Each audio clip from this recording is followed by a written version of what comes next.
जो वॉशरूम से बाहर आती है तो फू से संभालता है क्योंकि जो बुरी तरह ड्रंक हो जाती है। इसी दौरान जो फू को अपने क्लोज करती है और बोलती है कि मुझे लगा था तुम कभी वापस नहीं आओगे, पर तुम मेरे पास वापस आ गए। फिर वो फू को हक कर लेती है और कहती है मैंने तुम्हें बहुत मिस किया। तो फू भी इमोशनल हो जाता है और उसे बताता है कि मैंने भी तुम्हें मिस किया, इसलिए तो तुम्हारे लिए वापस आ गया। फिर जो उसे किस करने के लिए आगे होती है तभी वो फू के ऊपर उल्टी कर देती है, जिससे वो बहुत गुस्सा हो जाता है। अब हम देखते हैं कि फू जो को अपने रूम में बेड पर सुलाता और वहां से जाने लगता है तो जो उसे रोककर पानी मांगती है और उससे पूछती है तुम मुझे छोड़कर क्यों चले गए थे? मैं तुम्हें बहुत लाइक करती हूँ, फिर भी तुम बिना मुझे बताए चले गए थे, वो भी 2 बार।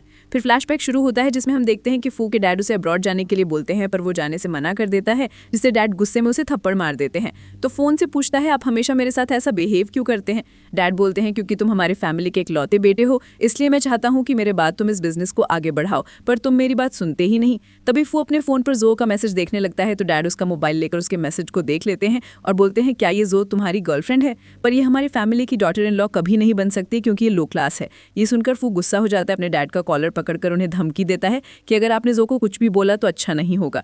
तब डैड उससे बोलते हैं मेरे कनेक्शन बहुत हैं, अगर मैं चाहूँ तो जो को स्कूल से बाहर कर सकता हूँ। तो फू अपने डैड के साथ अब्रॉड जाने के लिए रेडी हो जाता है और उनसे कहता है जो को कुछ मत कीजिएगा।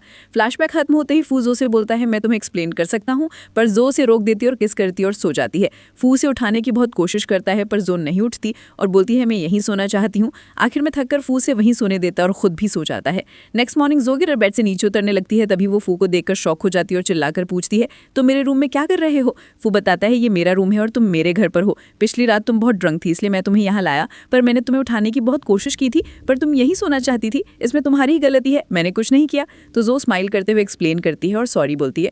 फू कहता है इसके लिए तुम्हें कॉम्पेंसेट करना होगा, मुझे बाइक पर कंपनी ले जाना होगा। ये सुनकर जो शॉक हो जाती है। फिर फ्लैशबैक शुरू होता है जिसमें फू जो को साइकिल पर बैठाकर घुमा रहा होता है।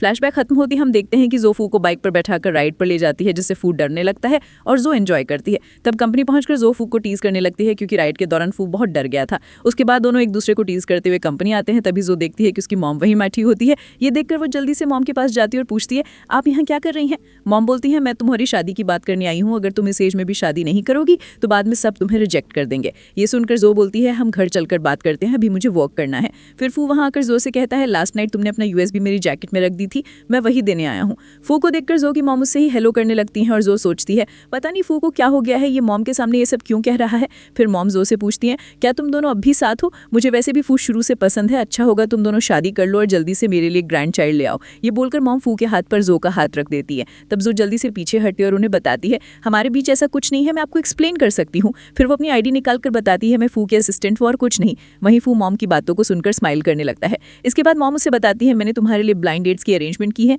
और लिस्ट भी करके लाई हूँ। ये बोलकर मॉम जो को लिस्ट दे देती है, जिसे देखकर वो शॉक हो जाती है। नेक्स्ट सीन में जो रेडी होकर एक लड़के से मिलने जाती है और जानबूझकर उससे ऐसे बात करती है कि वो खुद ही वहां से भाग जाता है। वहीं फू जो के पीछे जाता है और उसकी एक्टिंग देखकर समझ जाता है कि वो ये सब शादी से बचने के लिए कर रही है। इसी तरह जो अलग अलग लड़कों से अलग अलग भेष बदलकर मिलती है और उन्हें रिजेक्ट कर देती है। ये सब देख देख कर फू एंजॉय करने लगता है।